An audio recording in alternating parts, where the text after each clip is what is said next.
지난주 우리는 8월 선교와 사명의 달을 시작하면서 첫째 주 파라과이 선교와 함께 로마서 9장을 읽기 시작했습니다. 로마서 9장을 통해서 사도 바울은 그동안 담대하고 힘있게 오직 의인은 믿음으로 말미암아 산다, 이렇게 복음을 선포해 왔는데, 그의 마음속에, 겉으로는 복음을 담대하게 선포하면서도 마음속에 남아있던 영적인 부담감, 같은 동족인 유대인들을 향한 부담감을 이렇게 표현하였습니다. 큰 근심이 있는 것과 마음에 그치지 않는 고통이 있는 것, 그것을 내 양심이 내 안에서 성령님과 함께 더불어 증언한다.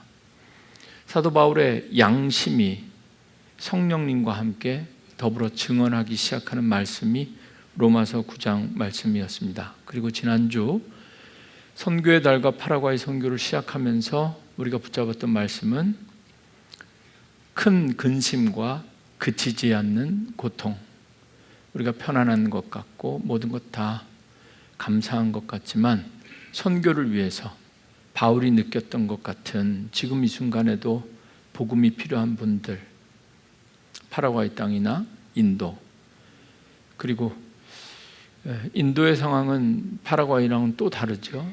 갈등이 실제적으로, 갈등과 핍박, 추방이 있고, 성교사님 통해서 몇 해 전부터 들려오는 소식은 한국교회, 특별히 더 이상 인도 평신도든 목회자든 인도 선교지로 파송받으려는 그런 사람들이 점점 없어진다는 거죠.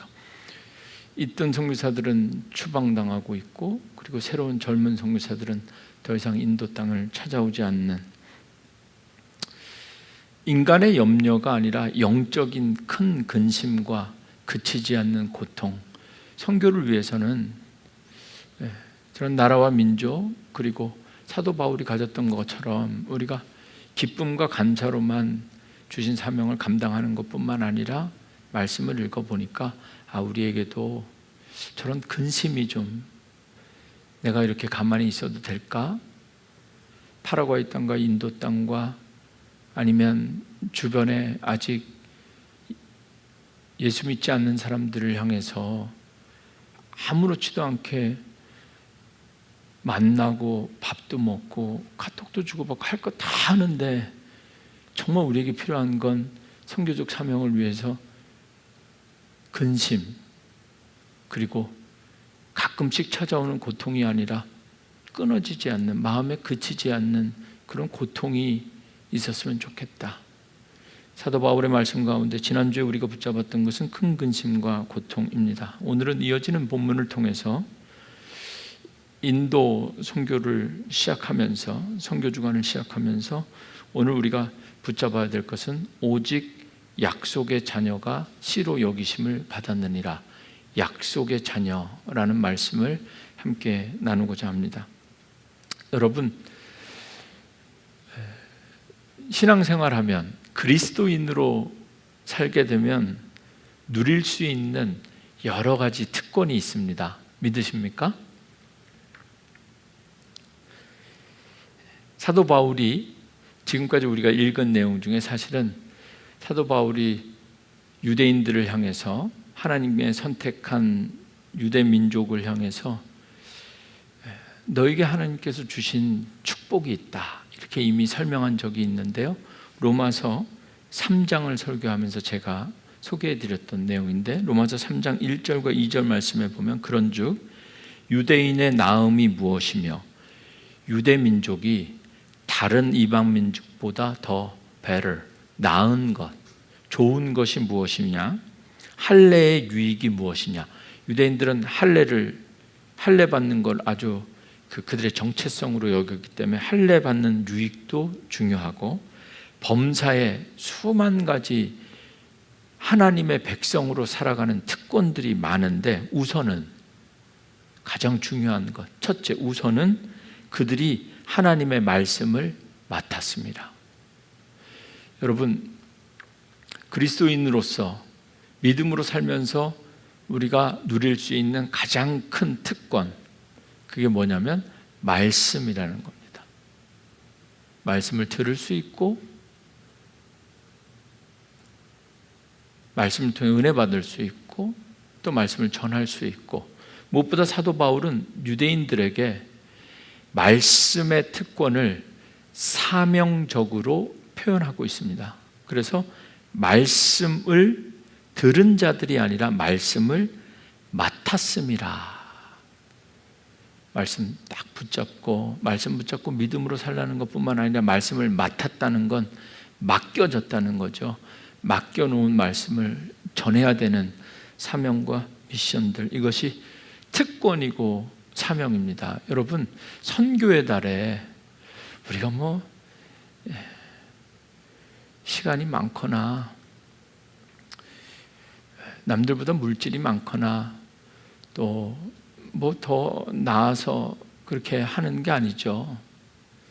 그리고 시기적으로 보면 선교의 달, 저도 이렇게 생각해 보면 추수감사절 좀 할 걸 그랬다.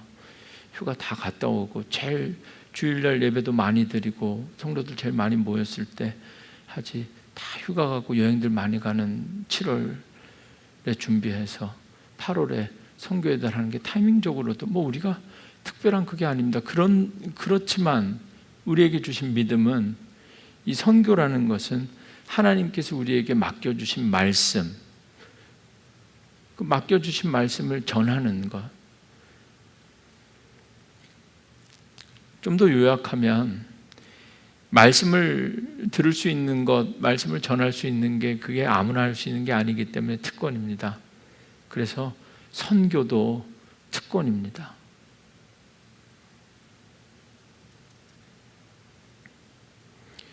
캐나다 사람 중에, 목사님 중에 미국에 있을 때도 아주 유명한 패션 브랜드 사장님이 한국 분이라서 북한 선교를 엄청나게 많이 하는 그런 장로님도 만나봤습니다. 캐나다에 와서도 우리 북한 선교 오래 하셨던 이면수 목사님, 큰 원양어선 통째로 사서 거기에다가 북한 선교를 위한 모든 선교 물품 다 싣고 가서 배채를 주고 오잖아요. 배에 있는 것만 주고 오는 것이 아니라 배채로.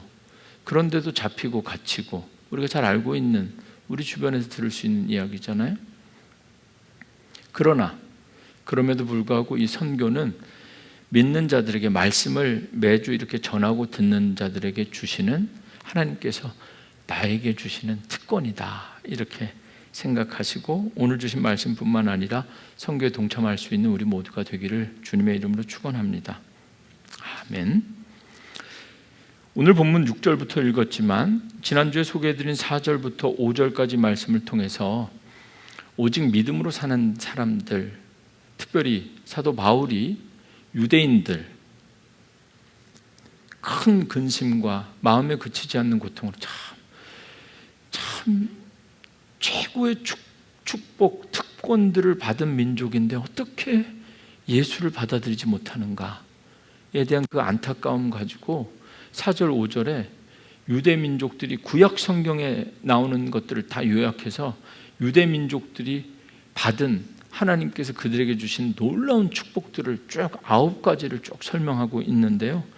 저는 이 말씀 잠깐이 4절과 5절 말씀 오늘 설교 본문 시작하기 전에 먼저 읽고, 유대 민족들 분들뿐만 아니라 여기 지금 우리가 예수 믿고 그리스도인으로 사는 여러분들이 우리가 말씀을 맡았다라는 것뿐만 아니라 우리가 누리는, 예수를 믿기 때문에, 교회 다니기 때문에, 신앙생활 하기 때문에 우리가 누리는 특권들이 어떤 것인가, 사도 바울이 요약한 유대인들에게 주신 하나님의 특권과 함께 같이 좀 살펴보려고 합니다. 4절 말씀 보시면, 그들은 이스라엘 사람이라.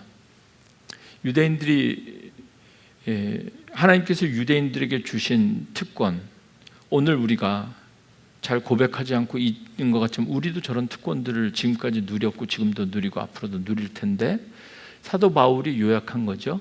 그들은 people of Israel, 이스라엘 민족이다.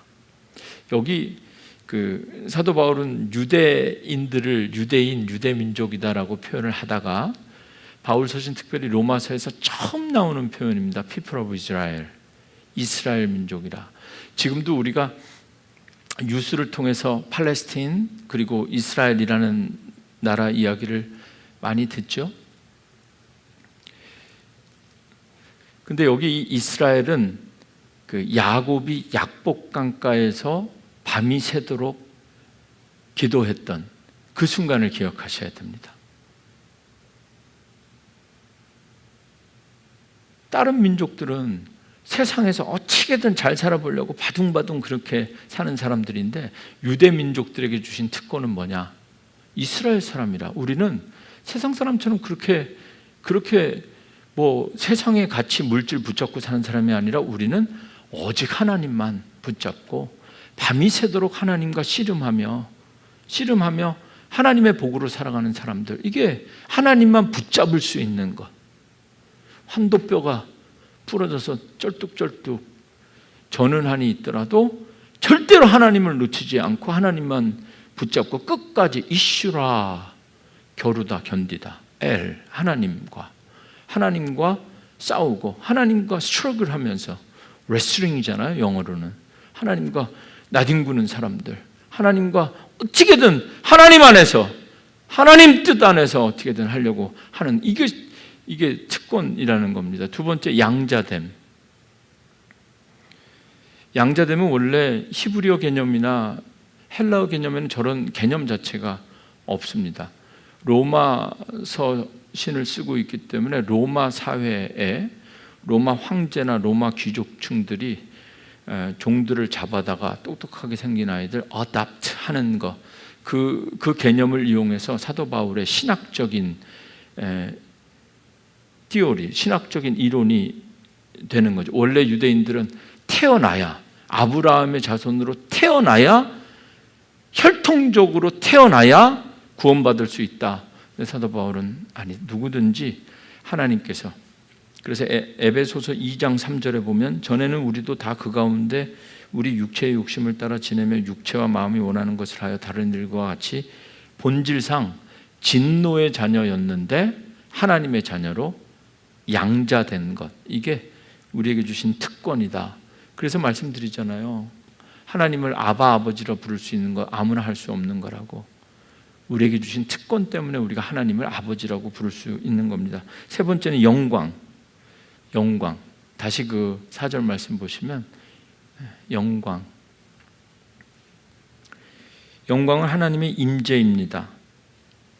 이스라엘 백성들에게만 주신, 유대 민족에게만 주신 놀라운 영광이 있는데 출애굽기 보면 구름 가운데 임재하셔서, 성경에 보면 성경뿐만 아니라 인류사, 고대 문명사, 우리가 아까 영상을 통해서도 인도가 참 우리 뭐 주변에 여기 캐나다에 사시면 인도 분들 많이 볼 수 있잖아요. 인도가 엄청난 나라입니다. 뭐 한 주 동안 인도 선교를 준비하면서 여러 가지 영상을 제가 참 많이 봤는데요. 뭐 철학적으로도 종교적으로도 불교도 거기서 생기고 이슬람, 힌두교 뭐 다 겨우 지금 2.3%, 이거 뭐 소금으로 말하면 짠맛 느낄 수도 없는 지금 그 선교 하겠다고 지금 우리가 지금 이러고 있는 겁니다. 모든 고대 종교사들을 보면 어떤 다른 종교에서도 이 신을 만난다는 것, 신이 스스로를 드러낸다는 것은 주이스, 히브루, 유대인들에게만 주신 하나님의 엄청난 특권이었다. 하나님께서 직접 모세에게도 내가 선 곳은 거룩한 곳이니 떨기나무 속에서 만나주셨는데, 출애굽 역사에 보면 장막 가운데 구름이 해막에 덮이고 여호와의 영광이 성막에 충만하여, 성경이 말하는, 사도 바울이 말하는 영광은, 글로리는 어떤 영광이냐면 하나님께서 스스로를 보여주신다. 하나님 임재를 고백하는 것이 영광입니다. 성전에 나올 때마다 성령 임재를 구하면서 하나님을 만날 수 있는 것, 이것이 특권이고요. 네 번째는 언약들.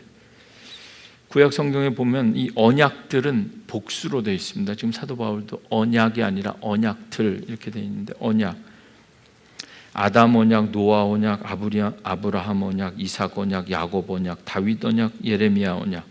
성경은 다 언약. 구약 성경을 읽을 때 책이 39권이나 되지만 아주 간단하게 구약 성경을 처음부터 끝까지 꿰을 수 있는 아주 중요한 관점이 바로 이 커버넌트 코드입니다. 구약 성경을 너희는 내 백성이 되고 나는 내 하나님이 되리라. 하나님께서 딱 컨트랙을 딱 맺은 겁니다. 하나님의 백성이 된다는 것, 믿음으로 산다는 것은 하나님과 커버넌트 딱 계약하고 시작하는 겁니다. 이 부분을 제가 조금 더 관심이 있어서 살펴보니까 구약 성경은 이 언약을, 영어 커버넌트라는 이 언약을 베리트라는 히브리어로 썼는데요. 사도 바울은 이 베리트라는 히브리어 언약을 이 로마서에서, 한국말로는 언약으로 다시 번역했지만 이 로마서 지금 이 9장 4절에서는 헬라어 디아테케라는 단어를 썼는데 이 디아테케가 실제로 헬라어권에서는 언약이 아니라 유언입니다. 유언. 사도 바울이 왜 단어를 히브리어를 헬라어로 바꾸면서 이 단어를 언약이라는 단어, 베리트라는 단어를 유언으로 바꿨을까? 여러분, 유언에는 특징이 있죠. 유언은 언제 효력이 발생하냐면 죽은 후에 발생하는 겁니다.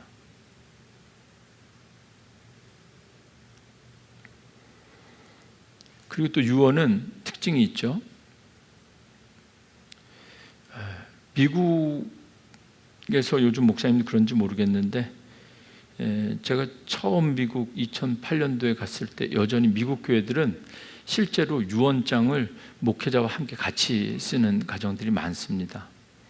그러니까 유언장을 쓸 때 특징이 뭐냐면 상속받을 사람의 의지와 상관이 없습니다. 상속해주는 사람의 의지가 거의 아무리, 그러니까 유언장을 쓰지 않으면 우리가 법률적인 상속법에 따라 가족이나 친척이나 일정한 법률적인 상속률을 적용받게 되지만 그 상속하는 사람이 상속장을 정확하게 쓰면 그 상속대로 유언대로 그대로 집행이 되는 거거든요. 그런 특별한 권한이 있는 거란 말이죠.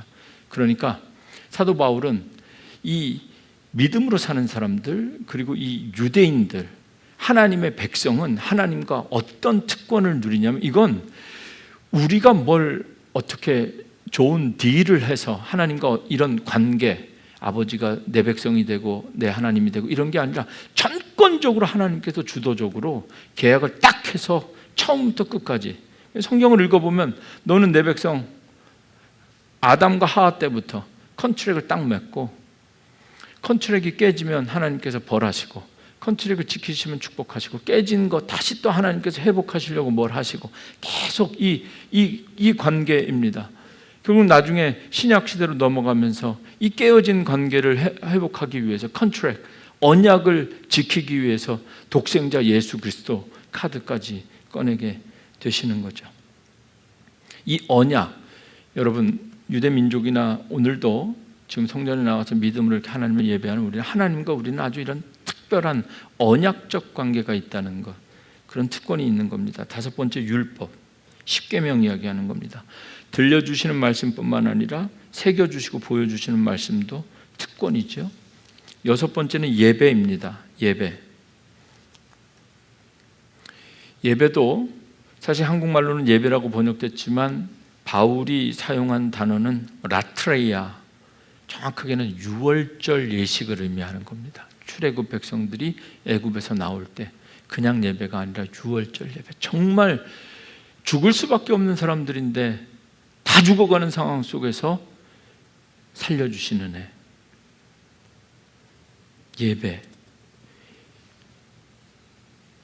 예배는 하나님의 백성들에게 주신, 그래서 레위기 읽어보면 여러분 예배 한 말씀만 제가 좀 드리고 싶은 것은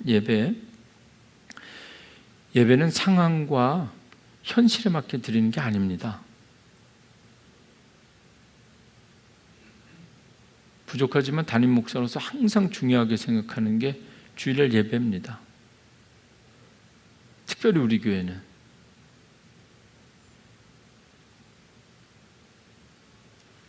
우리 건물도 아니고 남의 건물에서 모이면서 일주일에 딱 한 번은 모이는 이때 정말 잘 모여서 잘 예배드리지 않으면 어떻게 되겠는가?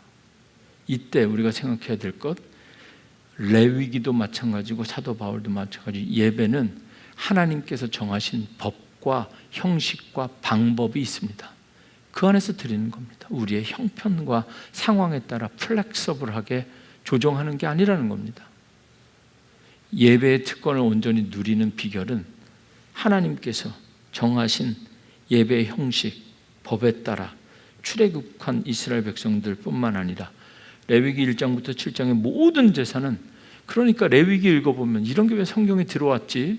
too old fashion인 것과 누가 이렇게 예배를 드리나 싶을 만큼 하나님께서 모든 제사의 종류들을 양 한 마리 잡을 때도 어떻게 잡으라까지 다, 아마 지금 누가 담임 목사가 와가지고 그렇게 얘기하면 여러분 미쳐버릴 겁니다.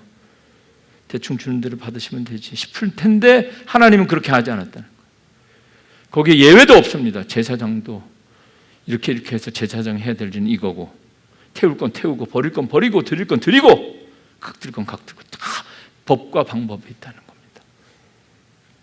하나님께서 우리에게 주신 이 특권을 온전히 누리려면 우리의 예배가 하나님께서 정하신 뜻과 방법 안에 있는가를 늘 고민해야 될 것입니다. 7번째는 약속입니다.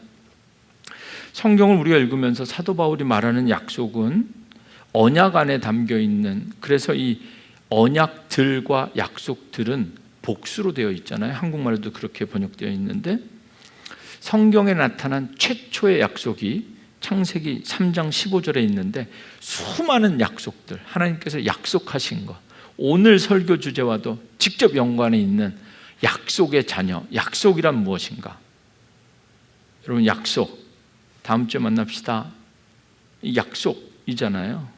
근데 지금 사도 바울이 말하는 약속은 그런 우리가 생각하는 개념상의 그런 약속이 아니라 창세기 3장 15절 처음, 제가 다시 한번 찾았고 확인한 성경에 나오는 하나님께서 약속하신, 하나님께서 하신 약속 가운데 최초의 약속이 무엇인가? 여기 있어요. 창세기 3장 15절 소개해드리고 싶어요. 내가, 이게 최초의 인간과 하나님께서 약속하신 거죠. 내가 너로 여자와 원수가 되게 하고 내 후손도 여자의 후손과 원수가 되게 하리니 여자의 후손은 내 머리를 상하게 할 것이요 너는 그 발꿈치를 상하게 할 것이라 하시고. 이게 무슨 약속이죠? 아담 언약 안에 담겨 있는 하나님 최초의 약속. 여러분, 여자의 후손은 예수 그리스도입니다. 여자의 후손이 뱀의 머리를 상하게 한다는 것은 예수님이 죄와 사망, 죽음을 이기시고 부활하실 것을 예언하는 약속입니다. 성경의 모든 약속은 땅 주고 뭐 주고 이런 약속이 아니라 처음부터 하나님께서 약속하신 약속의 씨, 약속은 뭐냐? 예수 그리스도와 연관이 있는 겁니다. 반드시 내가 어떻게 해서라도 너를 구원하겠다. 구약 성경 안에는 예수 그리스도에게 초점이 맞추어진 수많은 약속들이 담겨 있고, 이 약속은 하나님의 백성들에게 주시는 특권이다. 사도 바울은 이렇게 이야기하는 거죠. 이어서 5절 말씀 보겠습니다. 조상들도 그들의 것이요. 쉽게 얘기하면 조상들, 모태신앙, 그 특권입니다. 정말 어쩌다 누구를 만나가지고 겨우겨우 전도돼서 환갑이 다 돼서 예수 믿고 구원받는 것도 좋은 인생일 수 있지만, 부모님 만나서 뱃속에서부터 좋은 조상들, 아브라함, 이삭, 야곱, 모세, 다윗, 솔로몬, 욥, 예레미야, 엘리야, 엘리사, 예레미야, 다니엘, 에스더, 수많은 조상들이 유대 민족 안에 있잖아요. 믿음의 조상 아브라함뿐만 아니라 유대인들에게, 하나님의 자녀들에게 주신 특권들이죠. 세상 다른 민족들에서는 만날 수 없는 조상들을 그들에게 주셨고, 그 조상들의 이야기를 통해서, 이게 간증이죠. 믿음으로 산 사람들의 이야기, 세상이 감당할 수 없는 수많은 사람들의 이야기를 들으며 살아온 것, 그 특권입니다. 여러분, 오늘 우리 부모님들과 함께 와서 2층에서 우리 예배하는 우리 자녀들, 부모님 잘 만난 특권이죠. 그런 거입니다. 마지막으로 9번째는 예수 그리스도의 혈통. 하나님의 아들 예수 그리스도께서 바울도 유대인, 예수님도 유대인. 그러니까 유대인들 향해서 니들 혈통으로, 다윗의 자손으로, 지금 당신들의 혈통으로, 여러분 우리 가문에 10월 달에 저희 교회가 부흥회를, 땡스기빙 그 롱 위켄드에 저희 교회가 지금 부흥회를 준비하고 일정을 다 잡았습니다. 강사님도 다 하셨고요. 강사님을 이 미국에서, 캐나다에서 모시기가 쉽지 않잖아요. 한국에 계신 아주 말씀 좋은 목사님을 딱 정하고 기도하고 이제 일정을 정해서 올 10월에 저희 교회가 부흥회를 합니다. 미리 여러분들에게 말씀드리고 이제 계획이 완전하게 갖춰지면 이제 주보에 광고를 할 텐데요. 이 그 강사님이 여러분들 아마 처음 들어보실 거예요. 별로 유명하지 않습니다. 이렇게 강사님 얘기를 들어보니까 강사님은 유명하지 않는데 강사님 사위가 유명하다고 그러더라고. 요즘 TV에 나오는 아주 유명한 연예인이라고 그러더라고요. 그래서 제가 기도했어요. 오실 때 같이 왔으면 좋겠다.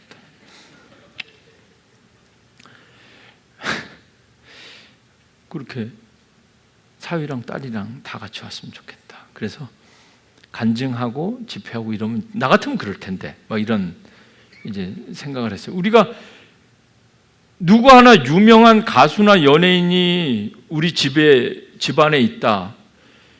뭐 넓혀서 김씨래더라만 해도 어디 가서 좋다고 우기잖아요. 그런데 지금 유대인들에게 예수님이 나셨는데 얼마나 특권이냐. 세상에 여러 민족들이 있는데 예수님이 너네 민족에선 낫다. 지금 이 이야기, 예수 그리스도의 혈통. 육신으로 하면 사실 이 얘기는 육신 얘기하고 싶지 않았던 것 같은데, 육신으로 하면 그리스도가 유대인에게서 나셨으니 그는 만물 위에 계셔서 세세의 찬양을 받으시 하나님이 육신으로 오실 때 너희 혈통으로 오신 것 아니냐. 그럼에도 불구하고 유대인들은 예수님을 받아들이고 믿는 문제가 아니라 아예 인정하지 않고 십자가에 달아 예수님을 십자가에 못 박은 민족이 유대인입니다.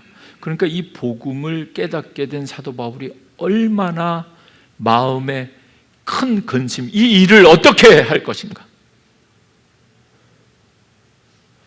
어떻게 보면 정말 예수님이 고향에서 환영받지 못한 것처럼 오늘 말씀은, 오늘 설교 본문을 짧고 빠르게 읽기 전에 우리가 기억해야 될 포인트가 여기 있습니다. 믿음으로 사는 사람들이 정말 잘 살아야 됩니다.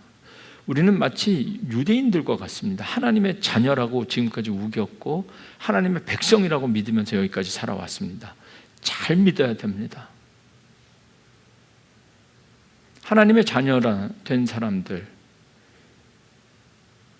정말 하나님의 그 특권 가지고 살아온 사람들, 그리고 누려야 될 사람들이 예수를 제대로 믿지 못하면 예수를 믿고 전하는 건 둘째치고 내가 죽어야 예수가 사는데 유대인들처럼 끝까지, 그들에게도 유대인들 엄청난 믿음의 사람들입니다. 바리새인과 사두개인들이 믿음이 없어서 생기는 게 아닙니다. 믿음 중에서도 아주 특별한 믿음을 가진 사람들이 그렇게 되는 겁니다. 메시아는 아직 오지 않았다. 하나님은 믿지만 예수님은 믿을 수 없다.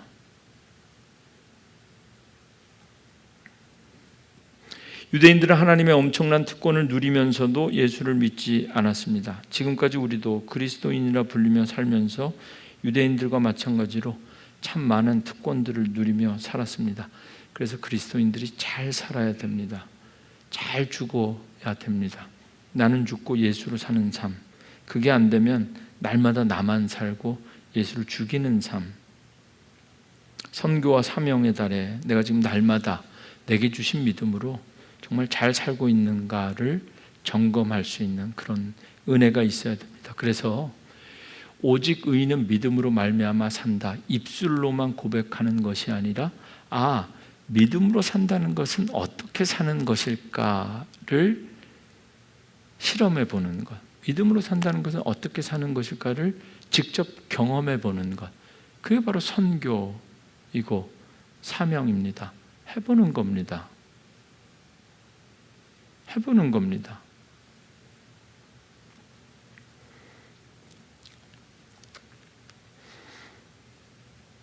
사도 바울의 고민은 유대인들과 싸우면서 어떻게 하다가 이렇게 됐는가? 하나님의 백성들이 어떻게 하다가 예수를 믿는 게 아니라 예수를 전하는 게 아니라 예수를 저주하게 됐는가? 끊임없이 싸우면서 오늘 본문 6절에 그러나 하나님의 말씀이 패하여진 것 같지 않도다. 여기 패하여진 것, 영어로는 failed. 하나님의 말씀이 실패한 것. 하나님께서 이스라엘 백성들을 선택하셔가지고 아브라함부터 그들 백성을 특별하게 다루면서 특별하게 선택한 백성들, 너희는 택하신 족속이요 왕같은 제사장처럼 떠받들어서 이렇게 왔는데 하나님의 약속이었는데 그 하나님의 말씀이 패해진 것, 실패한 것 아닌가? 아니다. 왜냐하면 그 근거는 6절 말씀, 이스라엘에게서 난 그들이 다 이스라엘이 아니다. 이제 정말 믿음으로 사는 사람들에게 필요한 메시지 잘 들으셔야 됩니다. 교회 다닌다고 다 믿음으로 사는 게 아니란 얘기입니다. 이스라엘에게서 난 그들, 이 이스라엘은 야곱의 자손입니다. 야곱이라는 이름을 약복강가에서 이스라엘로 바꿔주셨죠. 그러니까 이 첫 번째 이스라엘에게서 난 그들. 지금 유대인들은 우리 다 아브라함의 조상이고 다윗이 조상이고 야곱의 후예들인데 우리 이스라엘에게서 난 우리는 당연히 구원받을 사람들인데 이러면서 예수를 거부했던 거거든요. 사도 바울이 얘기하는 것이 육체적인 야곱의 자녀 그 계열에 있는 그 사람들이 다 이스라엘이 영적인 이스라엘이 있고 육체적인 이스라엘 자손이 따로 있다라는 이야기를 합니다. 7절 말씀 또한 아브라함 씨가 다 그의 자녀가 아니라 사도 바울은 오늘 말씀을 읽으면 정말 논리적으로도 기가 막히게 유대인들에게 이야기하는 거죠. 하나님께서 유대인들을 선택하시고 축복하셨다는 그 큰 논리와 근거를 바울은 훼손하지 않습니다. 맞다. 하나님께서 너희들을 선택하셨다. 근데 유대인들은 선택했으니까 나는 할례와 율법으로 나는 구원받았다. 예수를 받아들이지 않는데 이 유대인들의 논리를 바울이 비트하면서 그런데 말씀을 잘 봐야 이제부터 약속이라는 이야기가 나옵니다. 맞다. 이스라엘에게서 너네 유대인 혈통이라고 해서 그 가문 족보에 들어있는 사람이라고 해서 다 구원받지 다 이스라엘이 아니다라는 것을 논리적으로 7절 말씀에 아브라함의 씨가 다 그의 자녀가 아니라 이삭으로 난 자라야 씨다. 딱 이 이야기는 기가 막힌 이야기죠. 아브라함 믿음의 조상 아브라함에게서 난 혈통적으로 나는 사람들이 구원받는 게 아니라 아브라함에게 이스마엘도 있고 이삭도 있었는데 하나님은 그 혈통을 다 구원한 것이 아니라 하나님의 구원의 약속은 어디로 흘렀는가? 이삭이라는 약속의 씨앗으로만 흘렀다는 거죠. 창세기 25장 1절부터 15절 말씀에 보면 아브라함의 아내, 그 유명한 아내 사라가 죽은 후에 다른 아내가 또 있었습니다. 그두라라는 여인을 통해서 아브라함은 시므란, 욕산, 무단, 미디안, 이스박, 수아를 낳았습니다. 사실 아브라함의 자손이 수없이 많았다는 겁니다.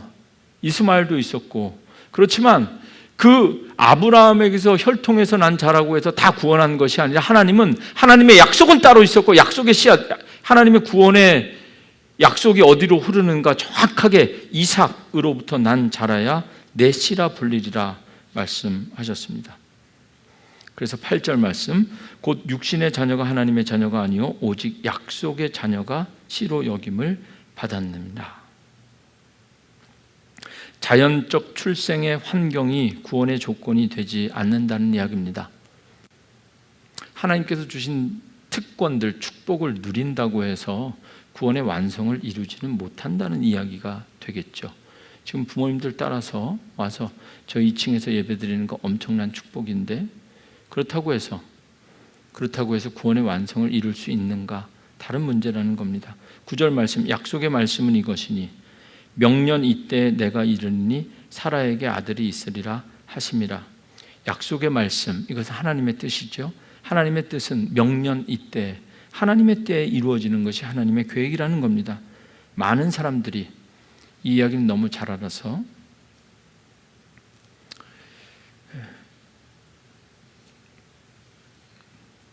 우린 성경을 통째로 다 읽잖아요.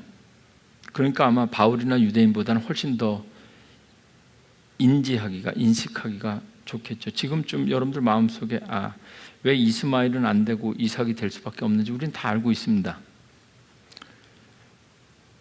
성경에 다 나와 있잖아요. 성경을 뒤에까지 다 읽었기 때문에 성경을 가지고 성경을 해석하는 거, 어떤 분들이 목사가 설교할 때도 그렇고 뭐 세상의 이론이 아니라 성경은 성경으로 해석하는 게 좋다. 100% 맞는 이야기입니다. 그런데 성경을 성경으로 해석할 때도 조심해야 됩니다. 우리는 성경을 알고 있기 때문에 우리가 알고 있는 성경의 말씀으로 이 본문을 해석하면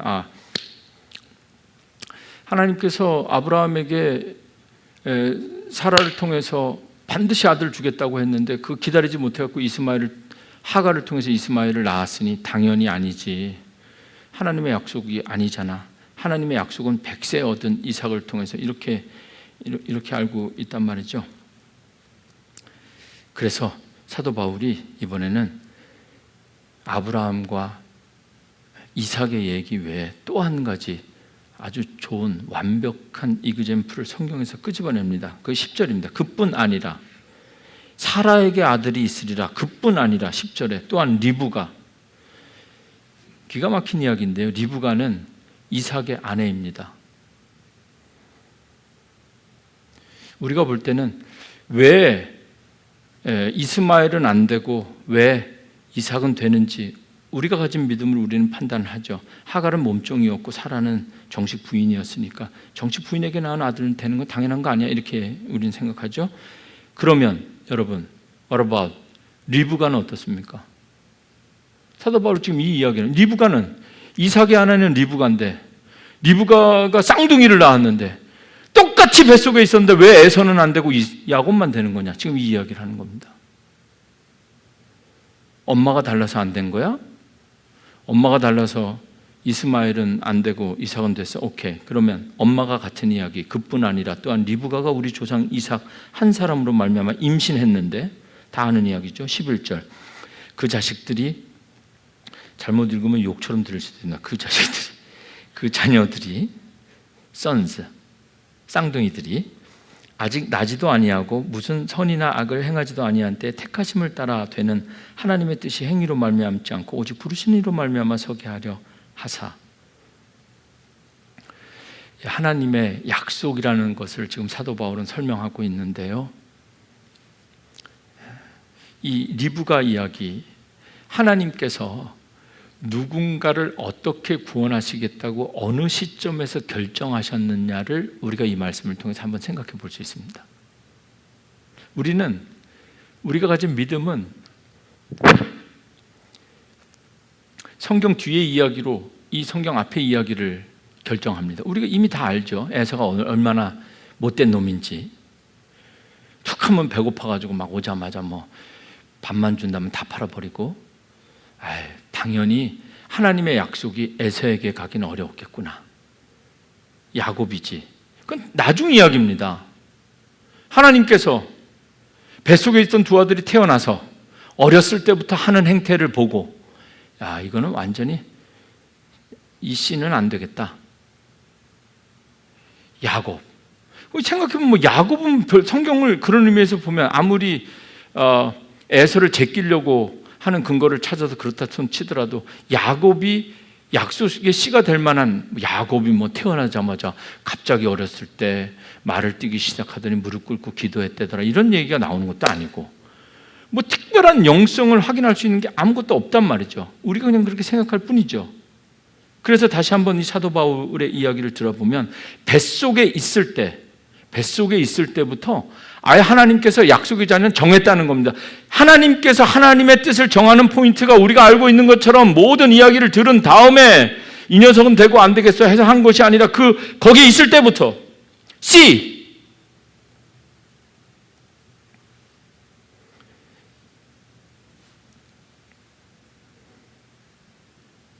에서와 야곱이 태어나서 자라는 것을 보며 그들의 행동의 결과가 하나님의 선택과 부르심에 아무런 영향을 미치지 않았다는 겁니다. 혈통도 마찬가지입니다. 하나님의 뜻과 선택과 부르심은 에서와 야곱 어머니 리브가 뱃속에 있을 때부터, 그래서 12절 리브가에게 이르시되 뱃속에 있을 때부터 큰 자가 어린 자를 섬기리라. 하나님께서 이렇게 정했다는 거예요. 아마 먼저 누가 나올지도 다 하나님 아셨던 거죠. 창세기 25장 23절 말씀을 그대로 인용해서 두 국민이 태중에 있구나. 큰 자가 어린 자를 섬기리라. 그 다음에 오늘 보면 마지막 13절 말라기 1장 2절과 3절에 있는 내용을 그대로 사도 바울은 인용해서 기록된 바 내가 야곱은 사랑하고 에서는 미워하였다 하심과 같으니라. 여러분, 약속은 전적으로 다시 한번 오늘 오직 약속의 자녀가 씨로 여김을 받았느니라. 어떤 사람이 하나님의 구원을 받느냐? 우리가 하나님 앞에 무엇을 될성 싶은 뭔가 보여드렸기 때문에 하나님께서 우리에게 믿음 주시고 지금 이 자리에 모은 게 아닙니다. 전적으로 우리가 이해할 수 없는 하나님의 전적이고 주권적인 판단이었고 뜻이 있으셨고 그 뜻이 지금 이렇게 우리 되게 하신 거라는 겁니다.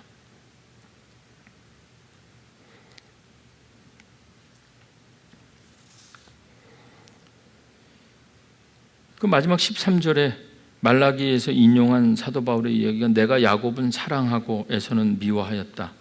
여기 이 사랑이 우리가 그 잘 아는 헬라어 아가파오입니다. 아가파오, 아가페, 아가파오. 사랑받을 사람의 의지와 아무 상관없이 사랑해주는 사람이 전적으로 마음대로 이거 뭐 세상 사람들 우리 인간관계 속에서 이런 걸 짝사랑, 거의 스토킹에 가까운 뭐 원하든 우리가 하나님의 사랑을 구한 적도 없는데 상관없이 전적으로 아가파오. 내가 야곱은 아가파오 했고 에서는 미워했다. 여기서 우리가 왜 하나님은 에서를 미워하셨을까? 질문할 필요가 없습니다. 하나님께서 하시는 일, 누군가를 사랑했다. 하나님께서 정하신 뜻과 방법에 따라 약속의 자녀가 세워지고 그들이 하나님의 백성들 가운데 믿음으로 살면서 하나님의 약속을 이루어 간다.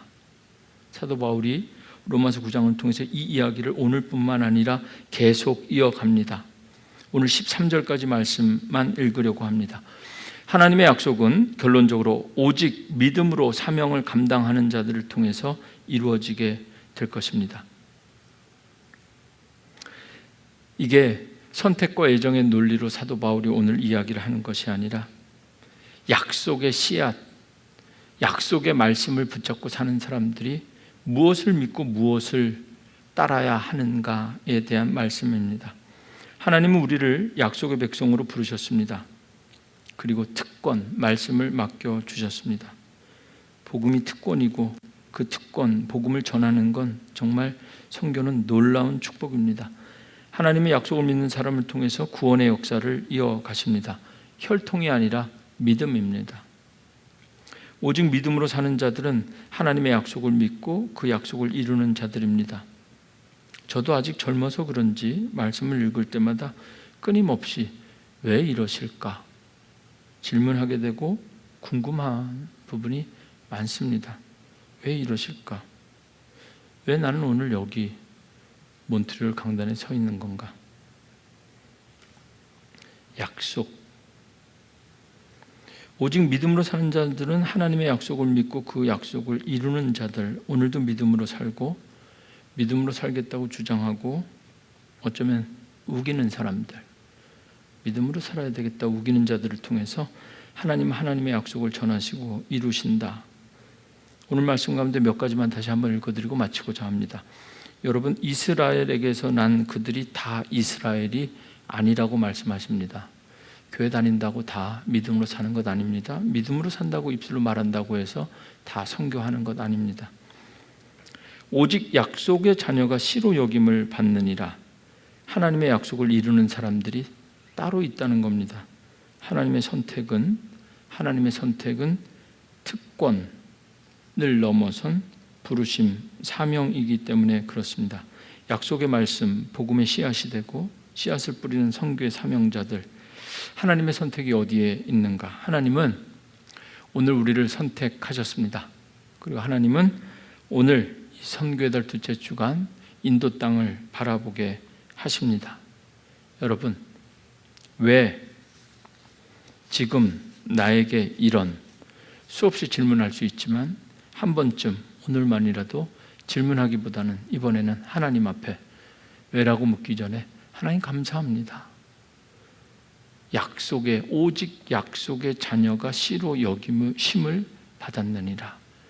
우리가 하나님 앞에 하나님의 약속의 말씀을 붙잡고 그것을 믿음으로 고백할 수 있는 약속의 자녀가 된 것을 감사하면서 약속의 말씀을 이루는 선교의 사명을 감당하는 우리 모두가 될 수 있기를 주님의 이름으로 축원합니다. 아멘.